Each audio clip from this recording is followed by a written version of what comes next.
नमो भगवते वासुदेवाय।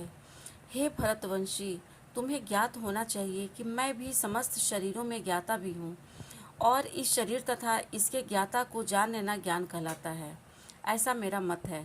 शरीर के ज्ञाता आत्मा तथा परमात्मा विषय की व्याख्या के दौरान हमें तीन विभिन्न विषय मिलेंगे: भगवान, जीव तथा पदार्थ। प्रत्येक कर्म क्षेत्र में, प्रत्येक शरीर में दो आत्माएं होती है, आत्मा तथा परमात्मा। चूँकि परमात्मा भगवान श्री कृष्ण का स्वांश है, अतः कृष्ण कहते हैं कि मैं भी ज्ञाता हूँ, लेकिन मैं शरीर का व्यष्टि ज्ञाता नहीं हूँ, मैं परम ज्ञाता हूँ। मैं शरीर में परमात्मा के रूप में विद्यमान रहता हूँ। भगवान कहते हैं, मैं प्रत्येक शरीर के कर्म क्षेत्र का ज्ञाता हूँ। व्यक्ति भले ही अपने शरीर का ज्ञाता हो, किंतु उसे अन्य शरीरों का ज्ञान नहीं होता। समस्त शरीरों में परमात्मा रूप में विद्यमान भगवान समस्त शरीरों के विषय में जानते हैं। वे जीवन की विविध योनियों के सभी शरीरों को जानने वाले हैं।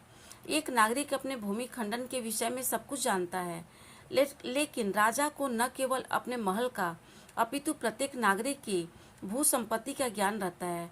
उसी प्रकार कोई भले ही अपने शरीर का स्वामी हो, लेकिन परमेश्वर समस्त शरीरों के अधिपति हैं।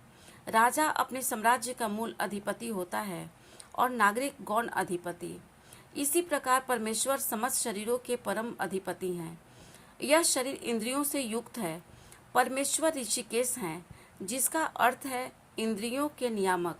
वे इंद्रियों के आदि नियामक हैं।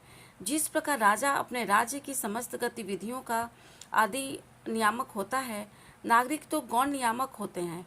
भगवान का कथन है, मैं ज्ञाता भी हूँ।